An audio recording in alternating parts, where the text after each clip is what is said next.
ဒီအကြောင်းအရာကိုဘယ်သူမှတော့ပြောပြမှာတော့မဟုတ်ဘူးဒါပေမဲ့ကျွန်တော်ကတော့ဒီဗီဒီယိုလေးမှာ YouTube ကဗီဒီယိုတွေကို10မိနစ်ထဲနဲ့ဘယ်လိုမျိုး download ဆွဲလို့ရမလဲဆိုတဲ့ဟာကိုရှင်းပြပေးသွားမှာဖြစ်ပါတယ်ခင်ဗျာပထမဆုံးကျွန်တော်တို့ download ဆွဲမယ်ဒီ YouTube ဗီဒီယိုရဲ့ link တစ်ခုယူမယ်ပေါ့နော်ဆိုတော့ကျွန်တော်ဒီ share လေးကိုတစ်ချက်နှိပ်လိုက်မယ်နှိပ်ယူသွားပြီဆိုလို့ရှိရင်ကျွန်တော် copy link လေးတစ်ချက်ယူလိုက်မယ် copy link လေးယူပြီးသွားဆိုလို့ရှိရင်ကျွန်တော်တို့Chrome နဲ့ကိုသွားမယ်ပေါ့နော် Chrome နဲ့ကိုကျွန်တော်တစ်ချက်သွားလိုက်မယ်သွားပြီးသွားဆိုလို့ရှိရင်ကျွန်တော်တို့ခုနကယူလာတဲ့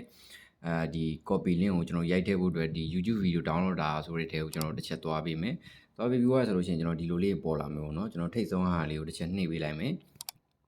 နှိပ်ပေးလိုက်ပြီဆိုလို့ရှိရင်ကျွန်တော်ဒီ link နဲ့ကိုရောက်သွားပြီပေါ့နော်ဒီ YD down ဆိုတဲ့ link နဲ့ရောက်သွားပြီဆိုတော့ကျွန်တော်ဒီမှာ paste ဆိုတဲ့နေရာကိုကျွန်တော်တို့ paste ချလိုက်မယ်ပေါ့နော်ဆိုတော့ခုနက copy ယူရတဲ့ဒီ link လေးကိုတစ်ချက်ချလိုက်မယ်ချပြီးသွားဆိုလို့ရှိရင်ကျွန်တော်ဒီမှာ download လေးတစ်ချက်နှိပ်ပေးလိုက်မယ်ပေါ့နော်ဆိုတော့ download လေးနှိပ်ပြီးသွားဆိုလို့ရှိရင်ကျွန်တော်တို့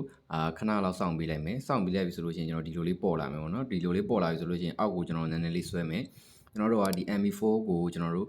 down မှာလာဒါမှမဟုတ်ကျွန်တော်တို့ကဒီ MP3 down မှာလာပေါ့နော်ကျွန်တော်ကတော့ဒီ MP3 down မှာဆိုတော့ MP3 128ကိုကျွန်တော်ယူလိုက်မယ်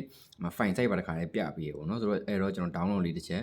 နှိပ်လိုက်မယ်ပဲနှိပ်လိုက်ဆိုလို့ရှိရင်ကျွန်တော်ဒီမှာကြော်ညာဝင်နေပေါ့နော်ကျွန်တော် back လေးနဲ့မြန်မြန်လေးထွက်လိုက်မယ်โอเคဒါဆိုလို့ရှိရင်ကျွန်တော်တို့ဒီ YouTube ကဒီတချင်းတွေကို download ဆွဲပြီးသွားပြီပေါ့နော်ဆိုတော့ကျွန်တော်တို့နည်းနည်းလေးတော့စောင့်ပေးရပါမယ်ကိုယ့်ရဲ့ဖုန်းက internet line ကောင်းနေမကောင်းပေါ်မူတည်ပြီးတော့မှ